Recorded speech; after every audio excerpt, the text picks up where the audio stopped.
I decided to go hint of Disney for my outfit today. It wasn't until I was having a nice breakfast coffee with my good friend Jeremy Keith that he pointed out I looked like Frozen if Frozen was set in a boardroom.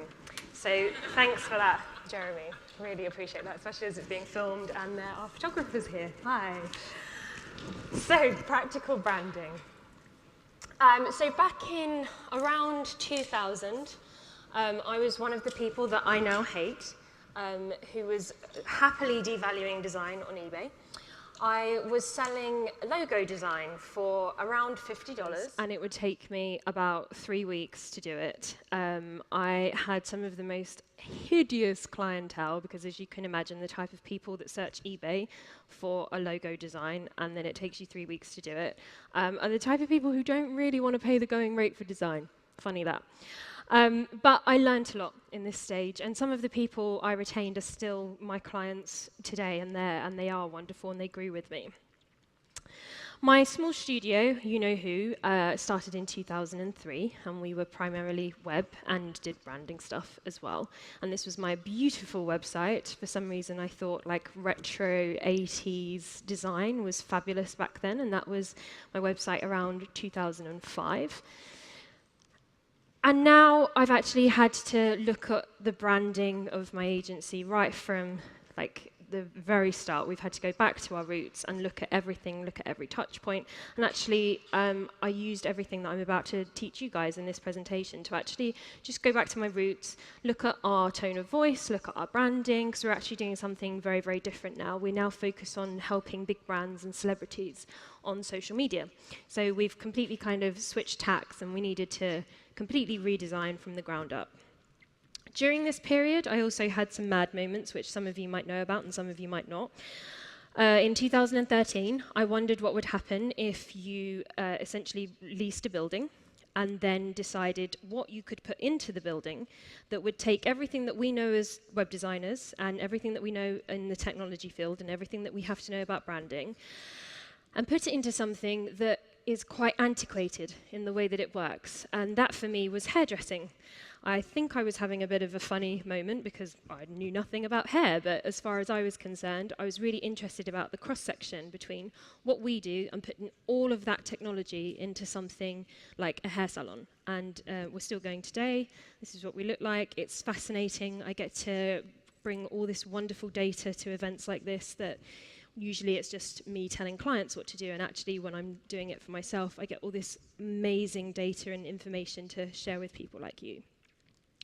Then last year, I decided, and I think, again, it was in my client work, I had never been allowed to use pink. I was always designing for other people and never really allowed to use pink, so I think that the minute I was designing for myself, I just unleashed the pink everywhere. And I went into product design. Product design was something I was really, really interested in, and this will be of no interest to the guys in the room at all, but I was really interested in taking some stuff that I have issues with, like eyelashes, and looking at how they could be remodeled to be more comfortable, things like that. And then we went into hair extensions, and all of this stuff means that I get to actually look at branding for myself and actually see how it goes out into the real world. And these are companies that I'm working on every single day, and we get to do some amazing things, and I get to share it all with you guys.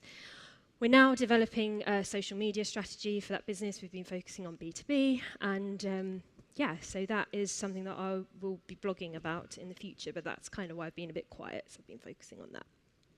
So back to what we do. Back in around 2010, the visual styles of web designers were far more artistic than what we see today. Each designer was not only well-versed in code, but visually they had their own style.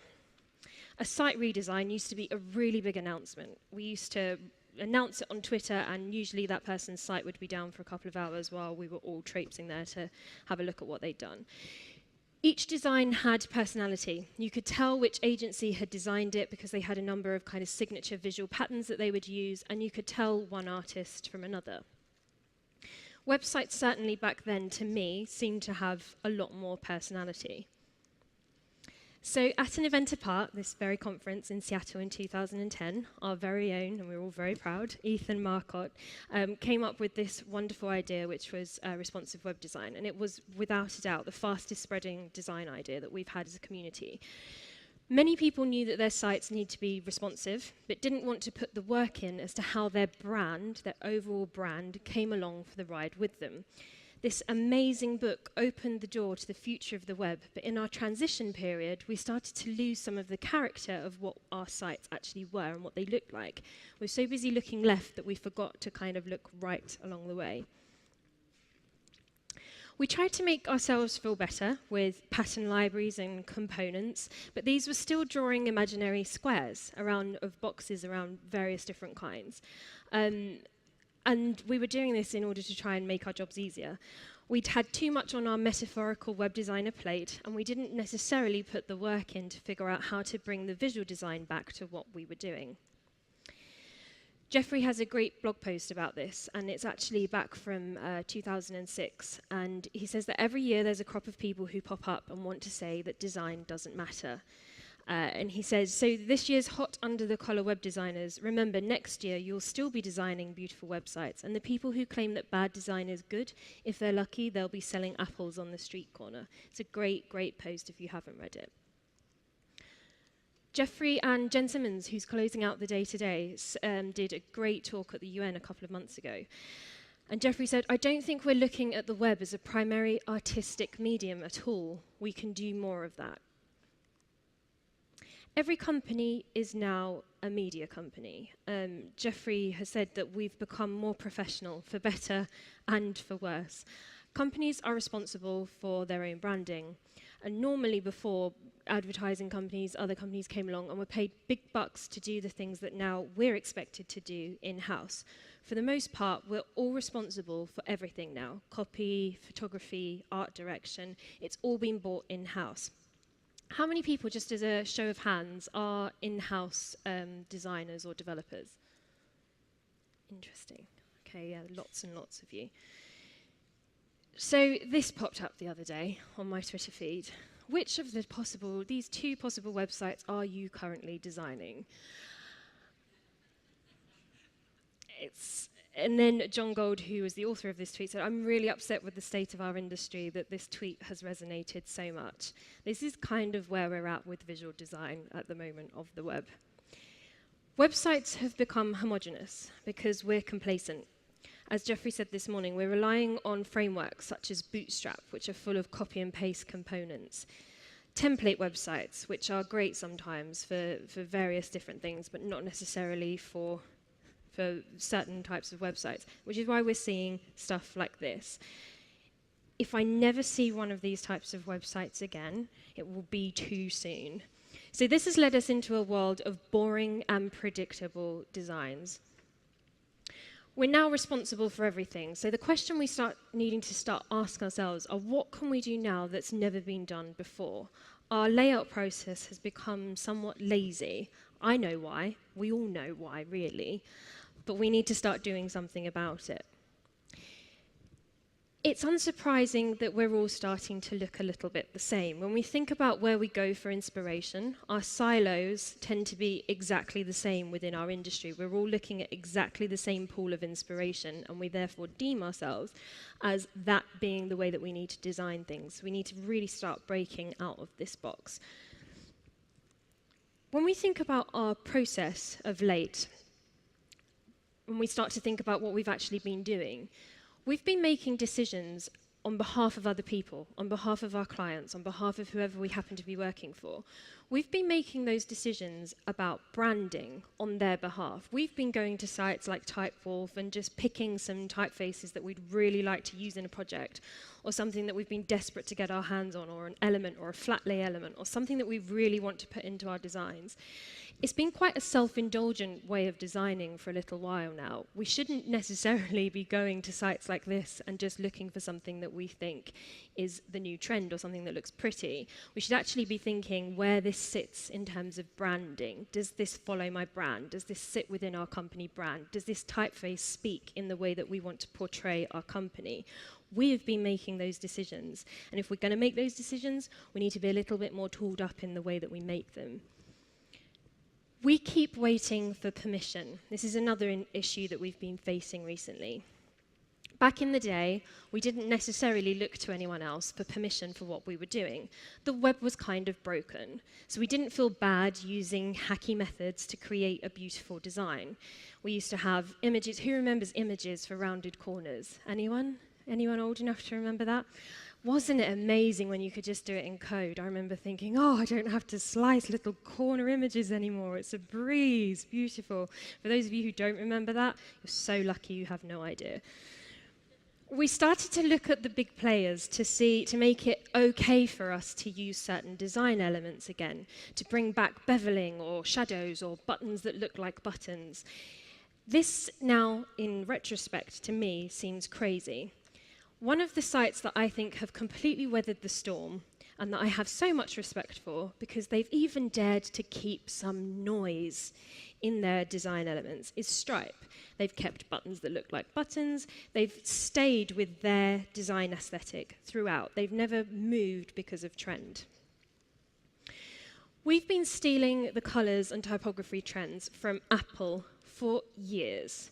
While there's certainly an argument for UI and UX patterns that users are familiar with, there is absolutely no logic to trying to apply someone else's branding to our own.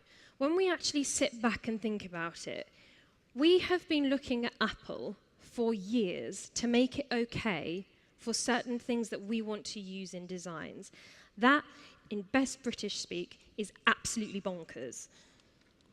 Copying has become so trendy that it becomes a race to see who can put purchasable, downloadable packs of Apple's latest UI trend onto Creative Market or anywhere else where you can actually purchase these things from. If we do stop and think about this for a second, it's crazy. The fact that we don't see this as any form of artistic plagiarism perhaps is the problem.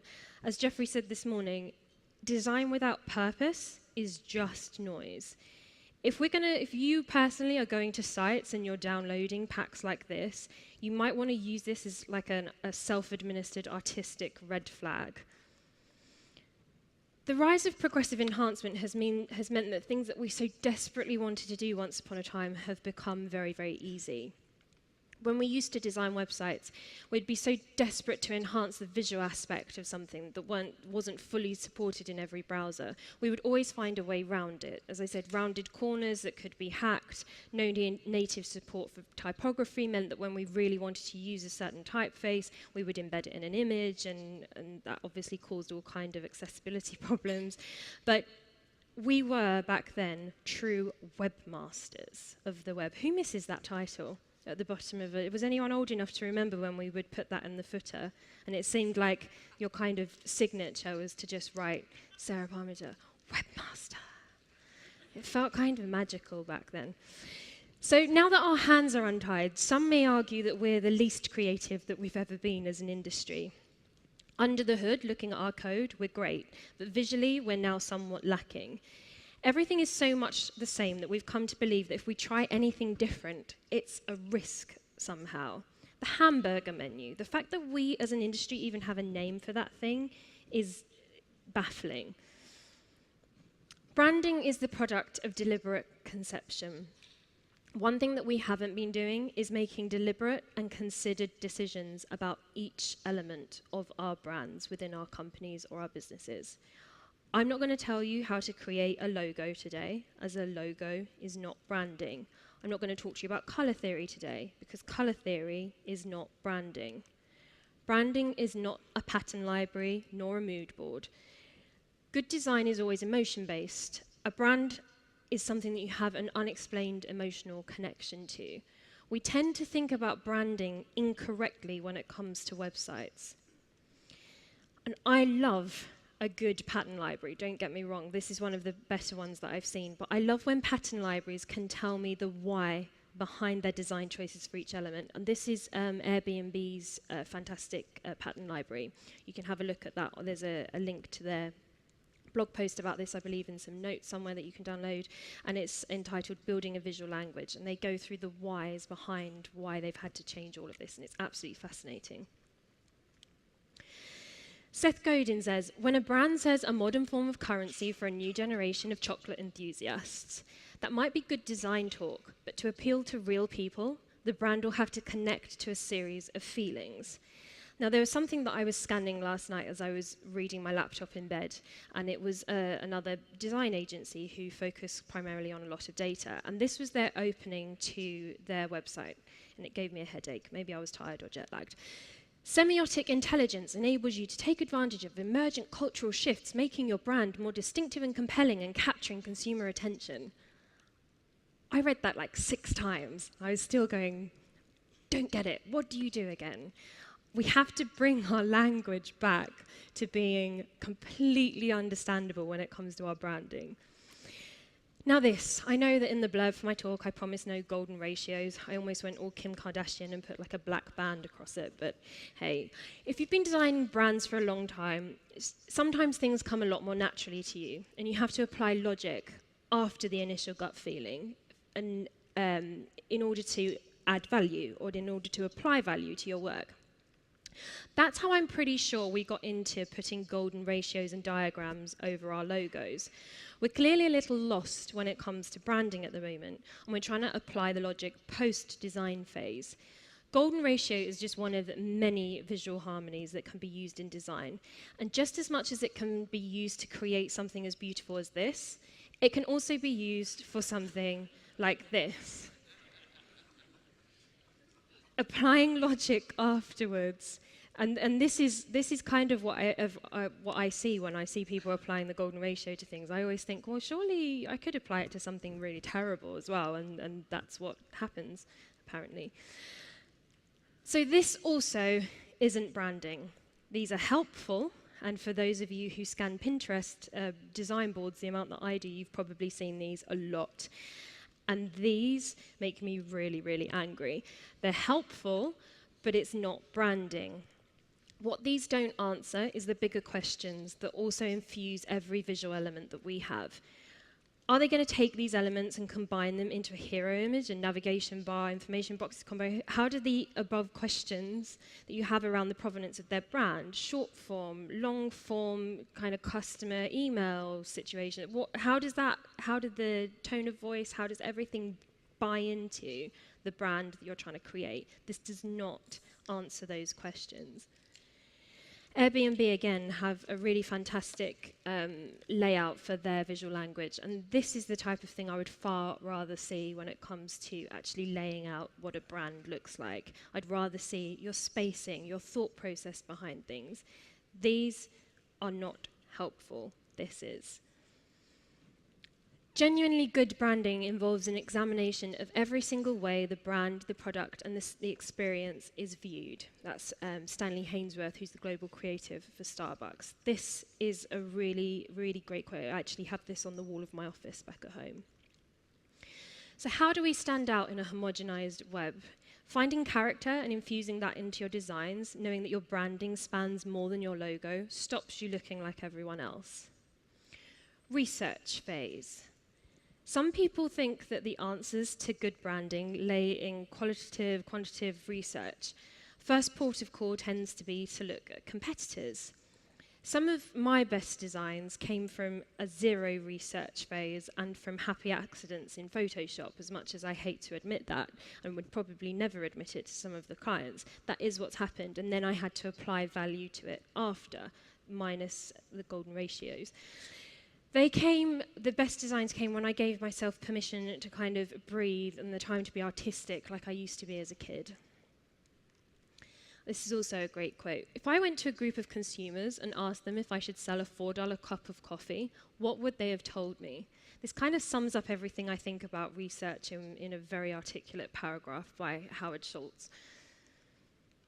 Again, Stanley Hainsworth said, at Nike, ideas were validated by gut instinct and not the consumer. And this is the big problem we have with research and with doing any form of design research, is that the more you dig, the more you realize that a lot of companies are basing a lot of things off gut instinct. we often find with my work that the only research that we find actually worth doing is accessible research. Any form of design research where the larger group has a tendency to be swayed by more vocal individuals and throw the entire process off. Design research is a bit like jury duty. It only takes one dominant person to throw everything out the window. Contradictions is another really interesting point for branding that many people don't think about. Creating a tension between two elements that don't necessarily go together can create something very interesting. So exploring the dynamics between two opposing things can actually bring something together that produces an angle that hasn't necessarily been thought of. For those of you who are into theatre, you'll probably have heard of Hamilton, which is playing in New York right now. That's a really interesting contradiction. Musical rapping about the founding fathers shouldn't necessarily go together, but is a phenomenon right now. A tech conference at Disney World probably is quite a contradiction, but here we all are, enjoying ourselves. I probably look a bit like a contradiction today, slightly looking like a Disney princess, but being very much a geek. Another contradiction. Exploring contradictions within branding can be a really interesting angle that many, many people do not think about. One of the best tools that I've found for quick market research is actually the Facebook Audience Insights tool. And many people don't realize this exists. They believe that you have to have some form of special Facebook profile to get access to this. And actually, this is where I start most of any of the research phases for any of the brands that I work with. And what's interesting about this is that you can actually find associated brands and markets of anyone. So in this screenshot, you'll see I've just typed in Sephora. And on the next page, what you're actually able to see is who everyone, if they have liked Sephora or if they have had some kind of interaction with Sephora, these are the associated brands that that person or those groups of people are also linked to. So sometimes if you're doing Facebook advertising or you're looking for just some basic research for your company and you want to know who are the people who also like us or who like our competitors, what are the other brands that they associate themselves with? This is like a 10-minute exercise that can produce some of the most interesting associations with brands that you've probably never thought would be associated with yours. The other thing I like to do is work with a copywriter. They're used to condensing and extracting the most helpful pieces of information. So when it comes to design research, I like having a bit of distance between myself and the client. Working with a copywriter means that they're able to extract the most important things out of any of the research that they've been doing with a client and actually just bring me the condensed version of it. So what we're going to roll through for the next 30 minutes or so is the anatomy of a brand. Sometimes I hear designers say, we had to freshen the brand, or we had to make it more dynamic, and so forth. What we don't hear is designers saying, we chose this particular meaning over that particular meaning and got rid of this meaning. We can be much, much more particular, and we must be more particular about the meanings that we think matter to our businesses or companies. So these are all the spokes that make up a brand. So, excuse me. There's lots of them, and we're going to go through each one on a bit of a whistle-stop tour.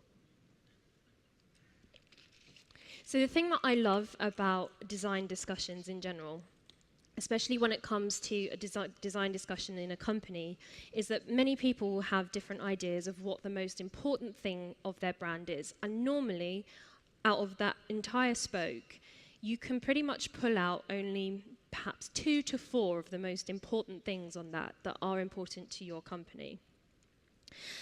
And this produces some really interesting design discussions, as when you're around the table with everyone and you're actually having a discussion about, well, when it comes to our company, would you say that our logo mark's more important? Would you say that if we have a certain typeface, that's more important? Which one of these kind of spokes do we think is the most important to our business when we're thinking in terms of branding? So we're going to roll through each one of these. So logo marks. The biggest misconception is that people typically think that the logo is their brand. They believe that if they redesign their logo, they've taken care of their brand. Logo is a really good foundation. It's an identifier, but it's not your brand. Often you'll have a client that's adamant that they want some kind of abstract logo mark, not realizing that the logo mark or icon is pointless unless you're going to find a way to explain its significance to your audience over and over and over again. Sean Adams says, an icon should be neutral enough to be able to withstand all kinds of cultural or generational shifts. I can't remember who also said that a good logo can actually be drawn in the sand with your toe.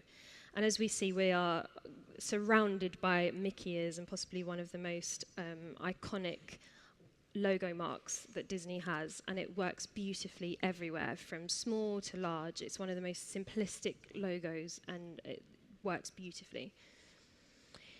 So a single defined silhouette of what your brand represents, that's how Apple actually, back in 2007, when the first human interface guidelines were produced, that's how they used to say to everyone they wanted your logo to look on any of the icons that you would be pressing on your phone. And they wanted you to define a single defined silhouette of what your brand actually represents. Your logo mark should be memorable with or without typography. And there are some people doing it right at the moment, lots of them, such as Spotify. Spotify have gone from this like kind of skeuomorphic phase into, I hate the word flat design, but they've gone into a much more simplistic form. And the reasons for this will be prominent in a little bit. Vox are one of my favorite people to actually use as a case study at the moment. They're doing some amazing things in terms of design. Their logo mark is very recognizable and a custom mark based on Harriet display. Airbnb recently changed their logo from this kind of wish you were here postcard style outlined in white and originally filled with this nice blue gradient, and it had like this comforting, cushiony casualness that fitted with the culture of couch surfing. Then they did an upgrade to this, and they're actually trying to own the symbol that they've created. They've actually given it a name. It's called the bellow, and they want it to be as widely recognized as the Wi-Fi symbol, and it's apparently a symbol of belonging. They went through quite a creative process to get there, a year-long process with an English agency who actually moved into the Airbnb headquarters. And they said, we looked at the semiotic connotations of our proposed work in the brand's 4 current largest markets. This was on top of our own research into customer profiles and brand perceptions collected and utilized throughout the project. Now, for me, there's a part of me thinking, with my exceptionally kind of dubious hat on, a year-long process to get to something is quite a long time. And then I started kind of going down this rabbit hole on the internet of other companies who have produced logo marks that are just as nice and well-known as this one, but have got there a lot quicker. And there was this company called Under Construction who said, I'm rarely impressed by design firms that go full method for a project. I think it's charming, but I really doubt that it leads to the mythical insights that one expects. Sometimes interviewing a CEO and one of the lowest paid employees leads to the right answer in less time and under budget. And that tends to be how I've found design processes to go. Obviously, Airbnb have a lot more money than the clients I've been working with.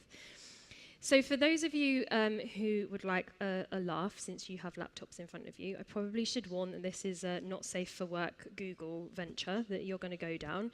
If you want to actually have a look at perhaps why, if you've gone on a year-long sabbatical looking at logo stuff, and then the internet rips you apart in 5 seconds flat when you actually put out the new logo, you might want to Google that and see what I'm talking about, but maybe not if it's a work computer. There's small laughter coming from, yeah. You've seen the one where it looks like someone bending over, I'm guessing. And that's the problem. When you go down this wormhole of saying we've had a year-long process in doing this, that, and the other, and then the internet rips you apart because they think that your logo looks like someone who is bending over, that kind of thing kind of goes out the window a little bit. You have to start really applying some good logic to what you've been doing. So the other thing I found that in my work, that companies are really afraid to simplify their logo marks. I've been working with a few brands over the last year or so, and the thing that I find the hardest is that explaining to them that it's okay for us to lose some of the typography in a logo is a really hard task. And you can see the difference between the brand on the left, which is Verve Clique, and on the right, where people are actually redesigning with the thought that their logos actually have to be seen at a much, much smaller size than they ever did, because social media has become such a much larger part of what they do in terms of their entire brand, that their logos now do not fit the purpose of being seen at much smaller sizes across everything. So I'm seeing a much larger trend towards people redesigning with actually social media in mind.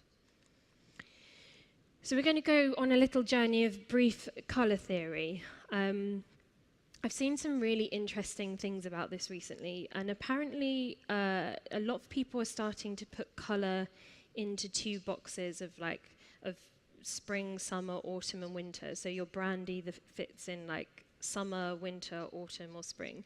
That to me seems absolutely crazy, and I'm sure some of you know what I'm talking about on that. And again, I think it comes back to applying logic to things that just adds value or something. So one of the things that I found the most important tool in my toolbox is that I'm one of these people that has to actually look at colour. I'm much better when I actually have something to feel or touch. And while the colour wheel in Photoshop is obviously fabulous for picking things, for me, I'm much better when I can actually see how a colour palette goes together. Pantone have just released this. Whilst it's a CMYK colour chart rather than RGB, which would help us, if you're the type of person who's much more visual and needs to have a look through a really good colour book, this is actually a great investment. So when we think about colour, when we see this colour, which possibly might be skewed by the colour of the screen, who do we think of? Anyone? Tiffany, correct. So what happens with this is brands like to build up what's called colour equity, and we're coming on to that with typography as well. They like to use certain colours which then associate with their brand over and over again, to the point that Tiffany actually now own this colour. Apparently, there's only like 3 people in the world who actually know the proper Pantone mix for the Tiffany blue. So again, going back to Airbnb, they've apparently created this bespoke colour called Rausch, which is really strange because when I actually was looking into it, I was able to just create it from the colour dropper, but apparently they own it, it's bespoke, and it's called Rausch. And they've put a lot of, again, theory into the back history of why they've chosen this particular tone of red, and apparently it's because it was named in honour of the street where Airbnb all started, or something like that. Quite strange. Again, other brands that have a lot of brand equity in their colour is Verve Clique. And we're also seeing a shift of people actually having very dominant colour pairings together. So this is Vox's colour pairing. And we're seeing Spotify. They're quite dominant colour pairings that you see, where they just have 2 very, very dominant colours that their whole brand encompasses. Normally you would see like 8 or 9 colours for a brand, and now we're actually just seeing that most brands are getting by 1, 2, which is quite interesting. Spotify have dared to go back to using gradients, probably because Apple gave us permission, but they're doing it beautifully. And for those of you who are looking into how this all works, and those of you who are familiar with Photoshop, there's actually just one button that makes this happen, and it's right next to the layer palette, the new layer button, and it's called Gradient Map. And actually, if you are doing something within your company and you don't have access to particularly high-resolution photography, gradient maps can hide a multitude of sins in terms of low-res photography or something that's been taken ad hoc. You can add something like this, and it creates some really interesting imagery, and it's a great way of kind of hiding not so great photography with some really interesting visual styles. Again, if you're the type of person who likes to lay out colour things, there's this really great box which I don't think is actually meant for designers. I think it's meant for people who think that they're really hip and trendy and want to be designers, but it's postcards. You're meant to send these to people. But it's around $14 and you can get it at Amazon and Barnes & Noble. And I actually use it for colour palettes and have them on my wall for a couple of weeks and see whether I can live with them or whether it's right for the company brand. And they're quite big, and it just means that you've got an actual visual layout rather than just having everything on a screen. So I'm going to go quickly through tone of voice because I'm coming back to it in a bit of a case study coming up. People often think that they have to work with a copywriter to define your voice and tone of a brand. Your voice and tone of a brand needs to be defined by you or someone higher up in your company who wants to define the voice and tone of your brand, and then refined by a copywriter. Your copywriter should not be defining your voice and tone of your brand for your company. Vox has a really interesting voice and tone to everything that they do. They have actually chosen specifically to go simplified but not dumbed down or subtracted from, and exceptionally intellectual, which is quite a hard balance to get with something as well read as news. They have defined that they are news in plain speak, approachable and simplified. Someone else doing copy that's slightly different is Dollar Shave Club. And I would urge you to go and have a look at that if you're really into looking at voice and tone of things. They have a really interesting kind of pithy copy injected with a cheeky male tone of voice.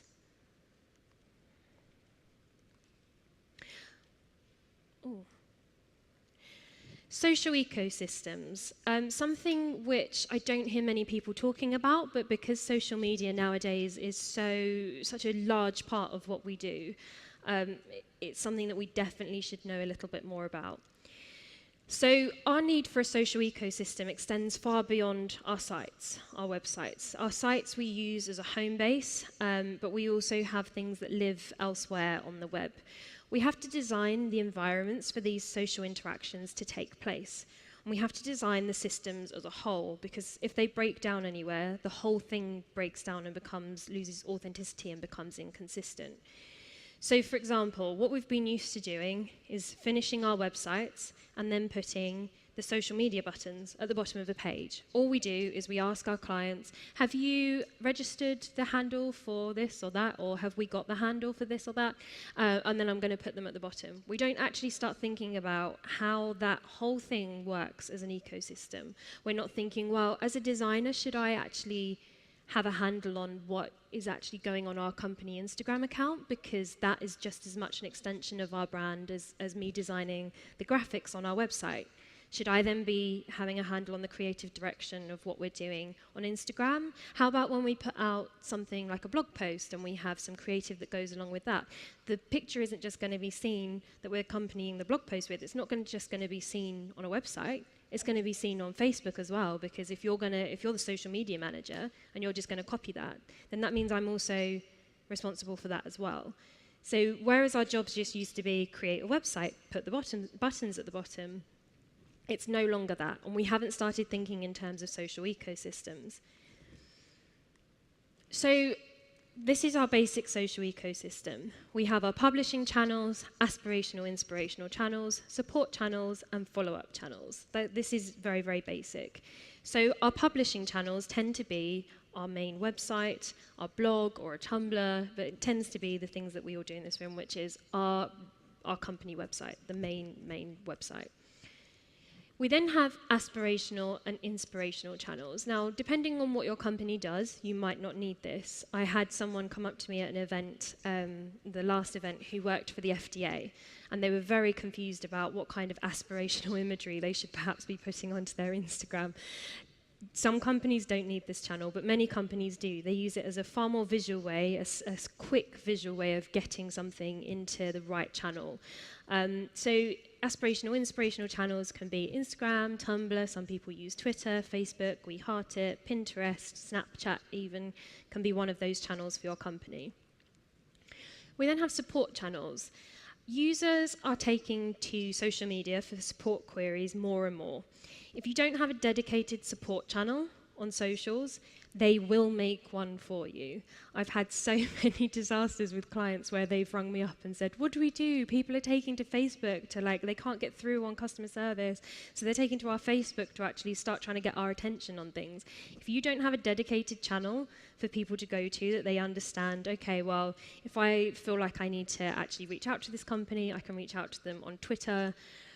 They will start creating those for you and carving that path for you before you've even got ready for it. So then we have follow-up channels.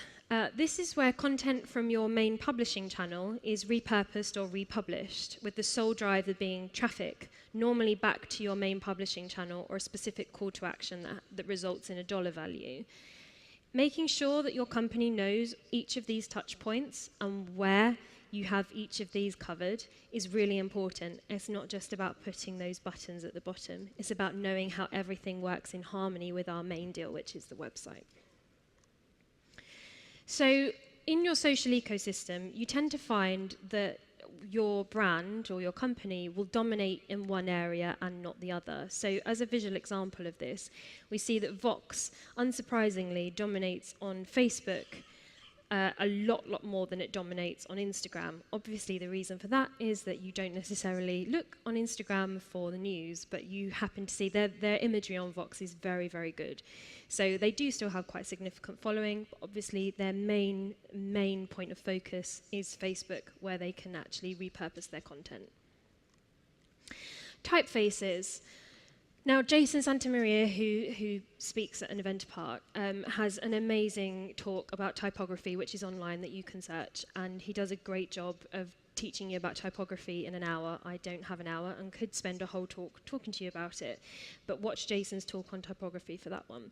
But Jason does speak about how you can build up a typeface association for your brand or your company, and with that you are building up what he calls typeface equity, which is something that I use a lot when trying to explain to clients about why we should actually not be perhaps following trend with what we do typography-wise, but we should actually be thinking about a brand association, sticking with one thing, what actually works for our brand, what actually works for our company, and building up this form of equity so that when people see that typeface again and again, they think of your company first. So there's a joke at the moment, apparently, that if you're not using a line 2 typeface as a designer, that you're not a real designer, because apparently they're absolutely everywhere at the moment. So just as a basic, we all know that serif typefaces create drag and allow your eye to slow down, which is why they're used for a lot of websites that have a lot of a lot of text, like news websites, and sans serifs are quite comfortable and easier on the eye. So when we're looking at sites that are building up great typeface equity, Vox, again, is one of those companies that are doing just that. And they're doing it with just 2 typefaces, which is Harriet Display and Harriet Text Family, and the Balto family. And they use these exclusively across everything. Now, for those of you who like typefaces as much as I do, you'll probably understand how much that must be quite frustrating when you want to kind of use maybe 4 or 5 typefaces. They're doing a fantastic job of just using 2. And this is across everything. Doesn't matter whether it's headers or they just have this amazing way of just using these 2 distinct typefaces in very distinctive ways. And they end up building up a lot of typeface equity. The same for A Book Apart. Now this, they only use 2 typefaces again, Titling Pro and FF Yoga. When I see these used in other designs that are outside of our industry, it's fine. But when I see them used in anything that is actually to do with our industry, I immediately think that it's something to do with A Book Apart. They've built up such a typeface equity with just those 2 typefaces that it pretty much renders it impossible for anyone else to use those 2 typefaces in anything that's something to do with our industry. Spotify are doing a great job. There's a lot of people using the typeface Circular Sans Pro at the moment, but for me, Spotify are doing the best job at it. It absolutely works with everything else that they've created for their brand. To check whether any significant brands or companies are already using something that has existing associations of typography pairings, I like to use this website, which is Fonts in Use. So moving on quickly to art direction. Again, I'm using the same companies as case studies because it makes it easier to create a cohesive thing for you to write down about and look at later on. Art direction it's unusual for a news website to have illustrative elements to their brand, because, especially in the news genre, because the news goes at such a fast pace that it's unusual for them to actually be able to create illustrative elements. Vox do, which is why to me they stand out as being head and shoulders against some of the other news outlets. They also do these amazing videos which are very, very heavily art directed on various different subjects, where it doesn't make you feel stupid for not knowing necessarily what they're talking about. And they create these amazing videos with all these kind of illustrative and photography elements that are very, very distinctive to Vox's brand. Spotify, again, simplified their logo mark and are now able to use that logo mark against some very heavily art-directed, when there's playlist artwork or any kind of artwork for bands and header banner images. They're able to use their logo in a way that keeps it consistent because they've completely simplified it, but also is exceptionally art-directed. Spotify obviously have quite an easy job in terms of the imagery that they have available to them. They've got access to high quality photography, but it's a hard job to make that imagery your own without a disassociation from the artist happening, but they are doing an absolutely fantastic job. Airbnb is another one. They had to make a decision early on to employ professional photographers to take pictures of their apartments. This was very much a branding decision that they decided was going to be very important for them. The reason for this was twofold.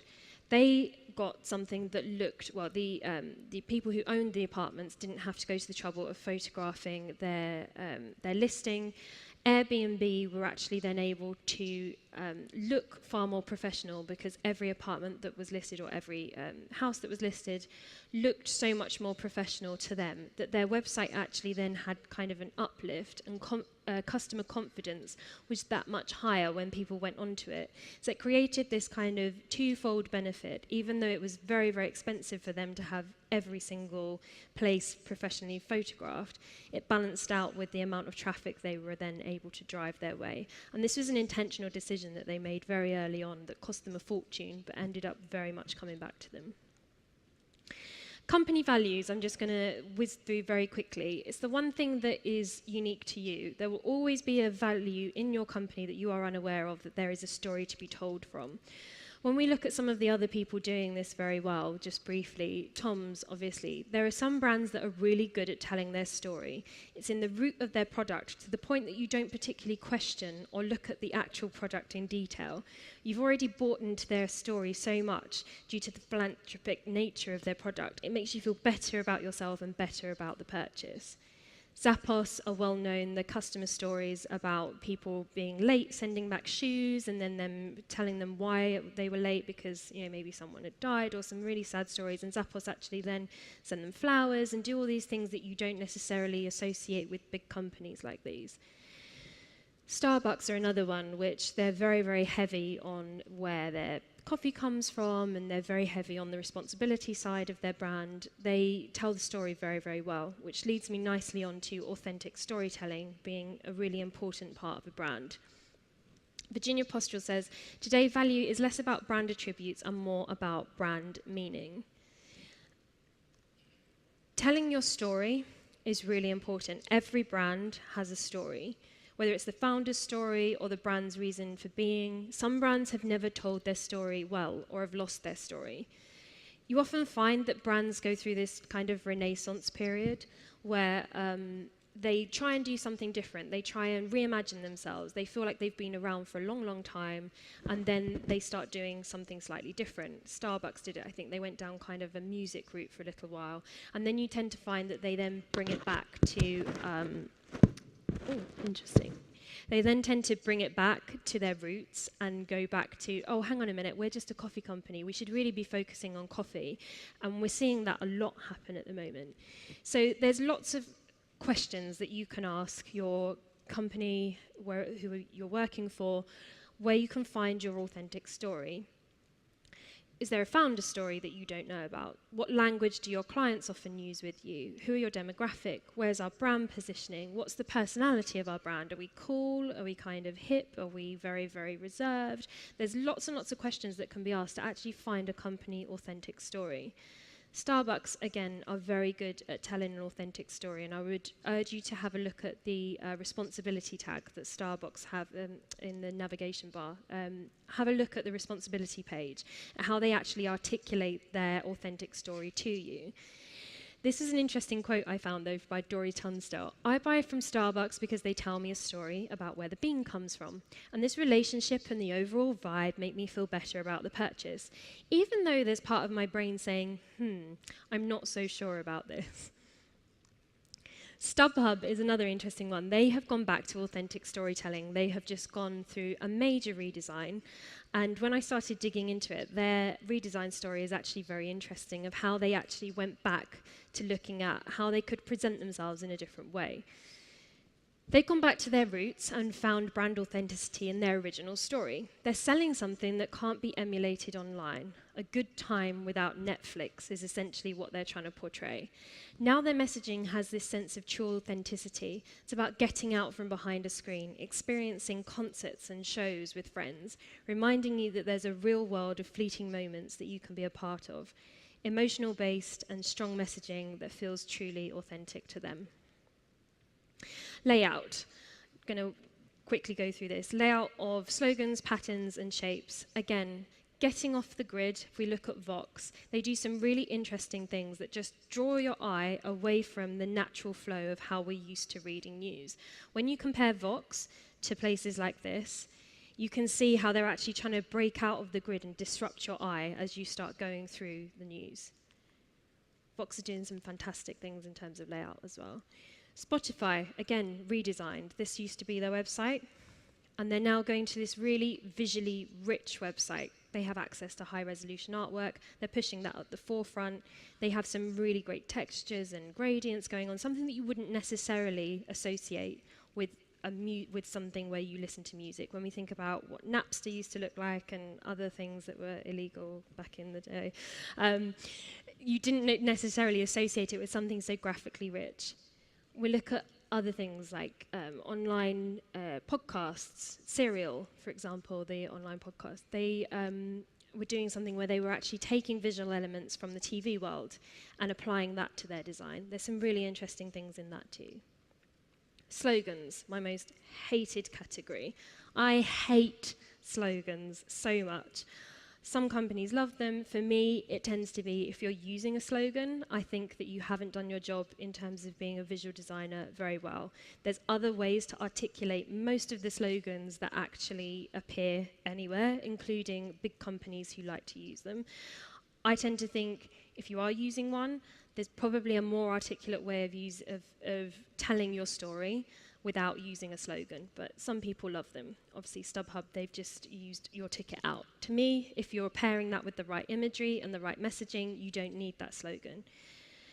There are some people doing some really interesting things with audio slogans as well. For those of you who would have heard Serial, you'll know that the Serial audio for the opening of their titles actually was a bit more like a TV series. You hear that and you totally associate that with Serial. Audio slogans, they're okay, but most slogans I absolutely despise. Now, I wanted to just show you this case study and take you through this, because for me, brands who have a product that is exceptionally easy to recreate or replicate, where it just comes down to marketing, is really interesting because this is kind of our jam. This is what we do. So Frank Body, for those of you who don't know, they sell coffee grinds in a bag. On the back of the bag, it says what is in it, and it is coffee grinds, essential oils, sugar, and salt. That is it.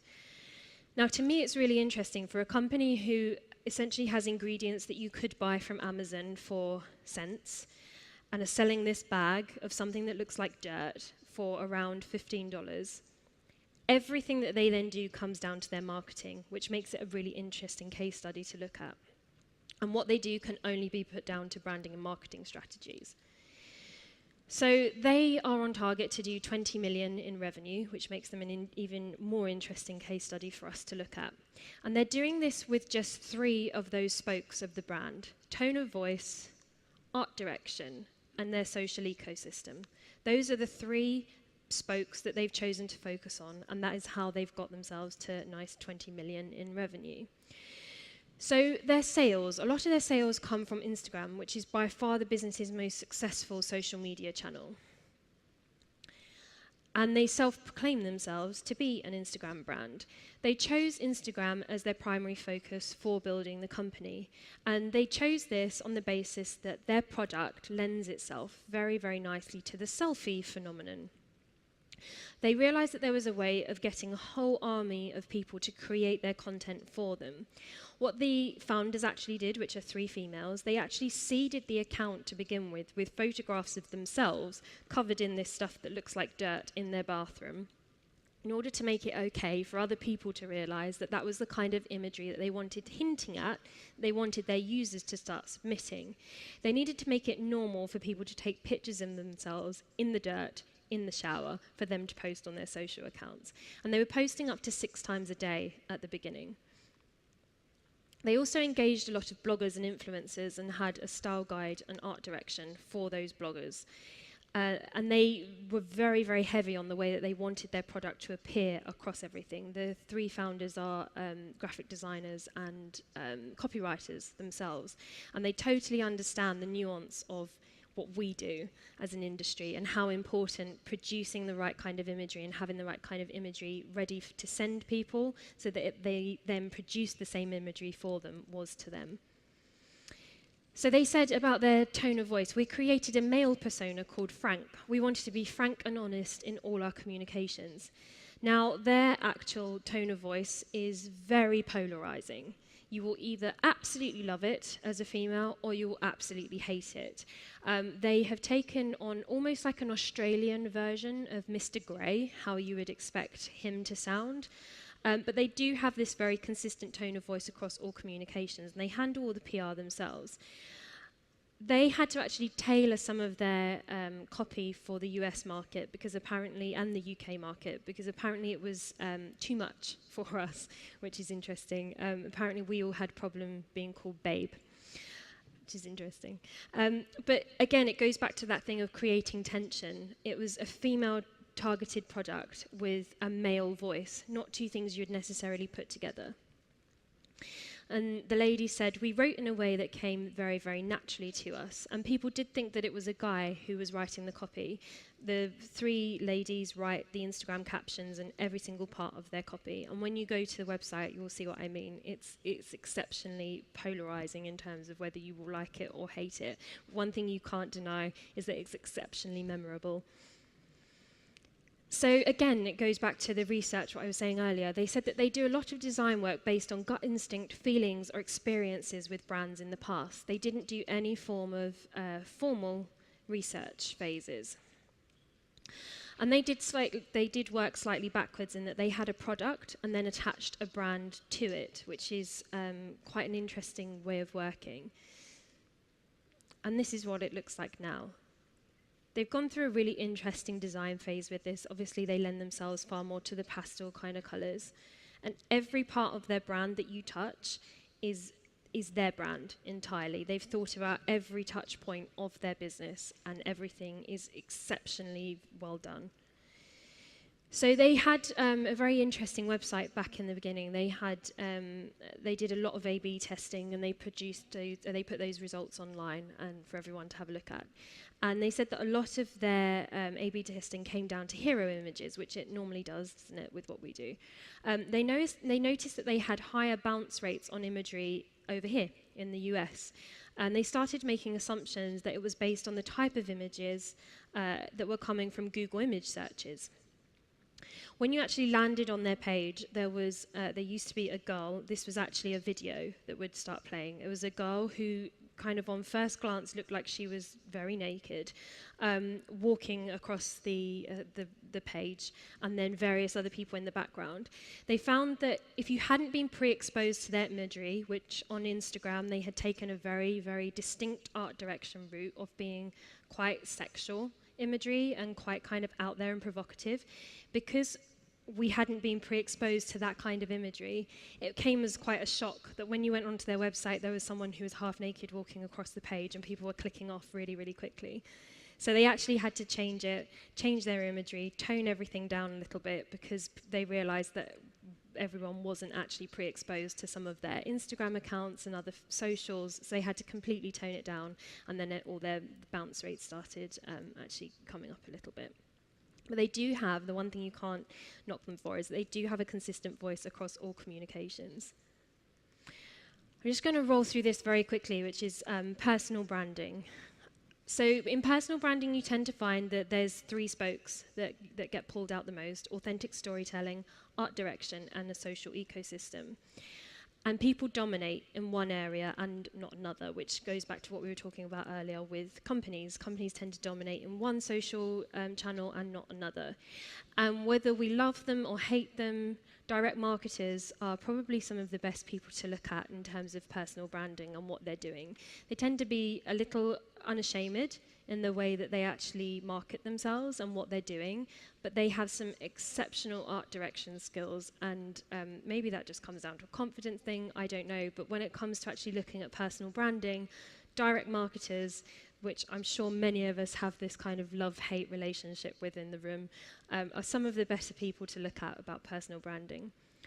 When we look at some of our own industry, there are some people who have had exceptional personal branding right from the beginning. Jeffrey has had a personal brand since I can remember, and whenever I see Jeffrey's pixelated little Jeffrey square, I immediately know that it's obviously something to do with him. His personal brand is exceptionally strong. Consistency and levels of consistency with personal branding have to be very, very high. And they favour quantity over quality, which actually isn't something that we hear of very much. In our industry, if you want to see some people doing the quantity and quality thing together, you'll have a look at Luke Grabowski. If you haven't looked at Luke's blog, he outputs like this. He's a machine. I'm not entirely sure how he does it. He outputs these crazy amount of really, really great content about mobile stuff, all kinds of things. Again, his personal brand is very, very strong. So just recapping what we've learned today, finding our authentic story, looking at the back history of your company, wiping away existing slogans, perhaps, and design constraints, asking ourselves why an awful lot. What equity can you start to create from typography, colors, and other brand elements?